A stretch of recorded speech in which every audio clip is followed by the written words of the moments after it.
आपके सामने यहाँ पेन के दो सेट दे रखे हैं। दोनों ही सेट के अंदर रेड, ब्लैक और अलग अलग कलर्स के पेन है। आपको कहा जाए कि इन दोनों सेट में से आपको कोई एक रेड पेन सेलेक्ट करना है, तो आपके पास में कुल कितने चैलेंज होंगे? दो आपके पास ऑप्शन होंगे और उसमें से भी सबसे पहला ऑप्शन क्या होगा? यहां पहला ऑप्शन ये होगा कि आप इसमें से कोई एक सेट सेलेक्ट करें। जैसे मान लो आपने फर्स्ट सेट है उसको सेलेक्ट किया, ठीक है, तो पहला काम आपके पास में कोई भी एक सेट सेलेक्ट करना होगा और दूसरा काम जो आएगा वो आपके पास में आएगा वो पेन उसमें से ड्रॉ करना। तो अब यहां हुआ क्या, हमारे पास पहला जो काम हुआ वो तो हुआ हमारे पास में इवेंट E1 और दूसरा काम हुआ कि उसमें से रेड पेन निकालना। इसका मतलब ये हुआ कि आपने पहले बैग या सेट सेलेक्ट किया और उसके बाद में आपने उसमें से रेड पेन लिया। तो ये जो कंडीशन कहलाती है ये सप्रतिबंध प्रायिकता कहलाती है या कंडीशनल प्रोबेबिलिटी कहलाती है। तो ये इस सिस्टम में ध्यान क्या रखना है कि हमें पहले पेन तो निकालना है, लेकिन दो सेट थे तो दो सेट में से आपको कोई भी एक सेट सेलेक्ट करना होगा। ये इवेंट पहले होगी जो घट चुकी होगी और उसके बाद उसमें से आपको एक पेन निकालना है जो कि एक घटना घट जाने के बाद दूसरी घटना के घटने की प्रायिकता को बताती है और ये कहलाती है आपके सप्रतिबंध प्रायिकता।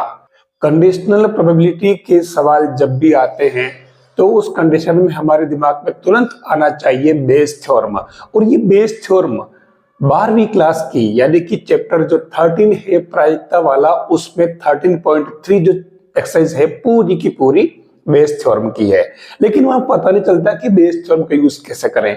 मैंने यहाँ क्वेश्चन नंबर 2 लिया है छात्रावास वाला, यानी कुछ छात्र हॉस्टल में रहते हुए ए ग्रेड लेते हैं और कुछ जो है हॉस्टल में नहीं रहते हुए ए ग्रेड लेते हैं, और उस पर बेस्ड क्वेश्चन जो आपके सामने है।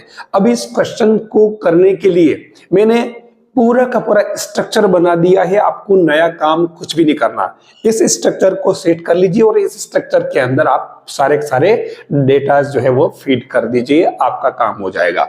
यहां आप देखिए जो स्ट्रक्चर मैंने लिया है, इस स्ट्रक्चर में सबसे पहला E1, तो वो क्या बनेगा, जो छात्र हॉस्टल में रहते हैं, तो मैं इसको लिख देता हूं हॉस्टलर, ठीक है।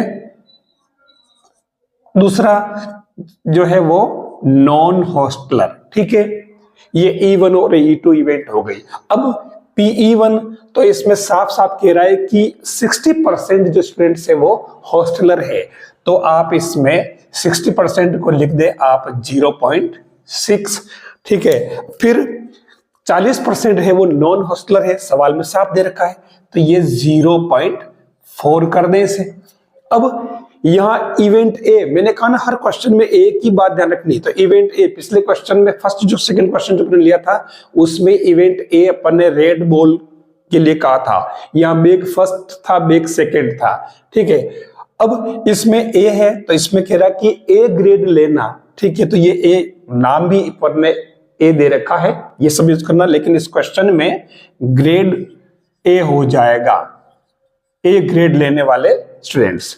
अब ध्यान देना पूछा क्या है, PA/E1 निकालना है, मैंने कहा था। तो PA/E1 यानी कि वो हॉस्टलर हैं और हॉस्टल में रहते हुए उन्होंने ए ग्रेड प्राप्त किया है, तो उस कंडीशन में आप देखो ये दे रखा है आपके कितना 30% यानी कि 0.3, और हॉस्टल में नहीं रहते हुए नॉन हॉस्टलर है और उन्होंने ए ग्रेड प्राप्त करने वाले कितने हैं 20% यानी कि 0.2, ठीक है।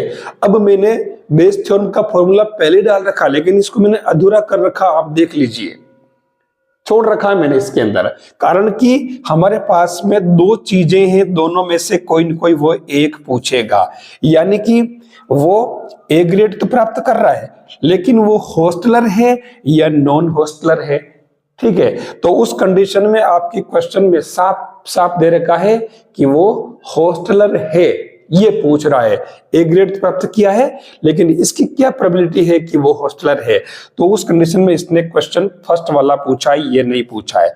और इसीलिए मैंने प्रायिकता वाला फॉर्मूला है वो इसमें इसने एक तरह से ये वाली बात पूछी है तो इसके इक्वल ले लें, PE1/A पूछा है। अब यहां देखिए मैंने ऊपर PE.PA/E लिखा है, जबकि नीचे PE1 PA/E1 plus PE2 PA/E2 लिख दिया, नीचे दोनों का सम डाल दिया, क्योंकि नीचे तो हर क्वेश्चन में सम ही आएगा, 2 इवेंट हो या 3 इवेंट हो। यहां पर 2 वाले आगे 3 इवेंट वाले क्वेश्चन भी आएंगे, हमें प्लस E3 वाला भी करना पड़ेगा।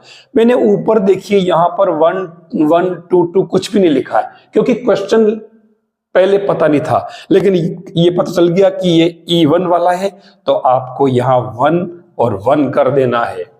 ठीक है, बस अब हमारा काम हो गया, हमारे सारे वैल्यूज आ गई, अपन वैल्यू पुट कर लेते हैं इसके अंदर।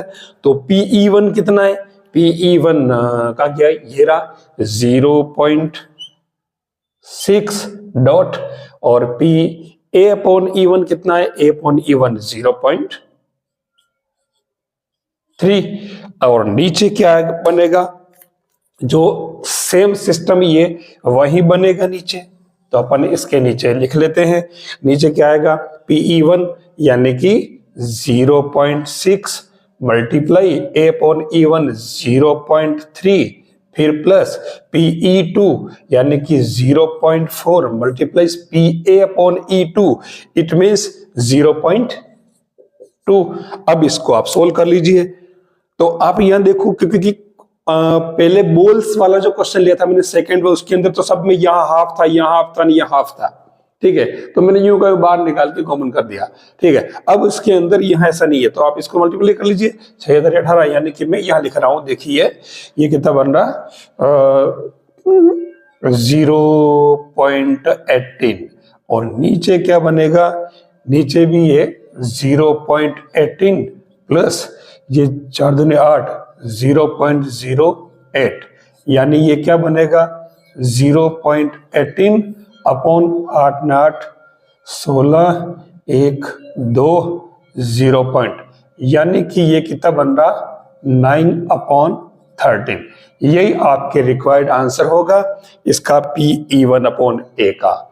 अगर आपको ये पूछता कि ये नॉन हॉस्टलर है और ए ग्रेड निकला, तो आप इसमें क्या चेंज करते, यहां 1 1 की जगह 2 2 कर लेते। यही तो बेस थ्योरम का सिस्टम है जो कि कंडीशनल प्रोबेबिलिटी के ऊपर बेस्ड है।